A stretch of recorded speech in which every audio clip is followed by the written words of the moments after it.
ഈസ്റ്ററിന് വീട്ടിൽ ചെന്നപ്പോ അമ്മയുടെ ഒക്കെ കുറെ സ്പെഷ്യലൊക്കെ ഉണ്ടായിരുന്നു കേട്ടോ. കുറെ നാളെ ശേഷം ഇതൊക്കെ കഴിച്ചപ്പോ കഴിക്കാൻ പറ്റാത്ത ഒരവസ്ഥ. അങ്ങനെ ഉണ്ടായിരുന്ന ആരെങ്കിലും ഒക്കെ ഉണ്ടായിരുന്നോ ഈസ്റ്റർ? പിന്നെ കുറെ നാളുകൂടിയാണ് ഇങ്ങനെ എല്ലാരും കൂടെ കൂടിയിരുന്ന് ഭക്ഷണമൊക്കെ കഴിക്കുന്നത്. വീട് അടുത്തായതുകൊണ്ട് തന്നെ കഴിക്കാൻ പോക്കൊന്നുമില്ല കേട്ടോ, ജസ്റ്റ് പോയിട്ട് വരവ് മാത്രമേ ഉണ്ടാവാറുള്ളൂ. ചോറൂണും കഴിഞ്ഞ് കാറ്റും കൊണ്ടിരുന്നപ്പോഴാണ് കിച്ചുവിന്റെ ബൂംബാങ്ക് കാണാനില്ല, അത് മരത്തിന്റെ മുകളിലായി പോയി എന്ന് അറിഞ്ഞത്.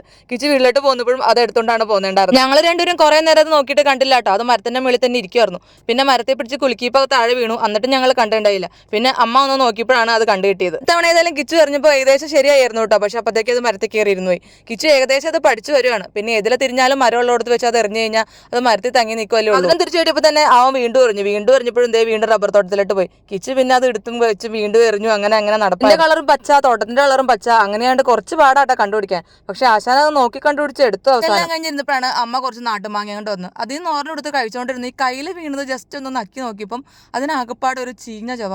അന്നേരമാണ് ഞാനത് തുറന്നു നോക്കി കഴിഞ്ഞപ്പോൾ അതിൻ്റെ ഉള്ളിൽ ഇങ്ങനെ പുഴുവായിരുന്നു. ഇനിയിപ്പോൾ എന്ത് ചെയ്യാനാ, ആ പുഴുവുള്ള മാങ്ങ കളഞ്ഞിട്ട് നല്ലൊരു മാങ്ങ തിന്ന് ആ ക്ഷീണം അങ്ങ് മാറ്റി. കാര്യം എന്താന്ന് പറഞ്ഞാൽ തൊണ്ടയ്ക്കകത്ത് എന്തോ തടഞ്ഞിരിക്കുന്ന ഒരു ഫീൽ ആയിരുന്നു കേട്ടോ കുറെ സമയത്തേക്ക്. ഇതെല്ലാം കഴിഞ്ഞപ്പോഴേക്ക് പിങ്കി അങ്ങോട്ട് വന്നു കേട്ടോ.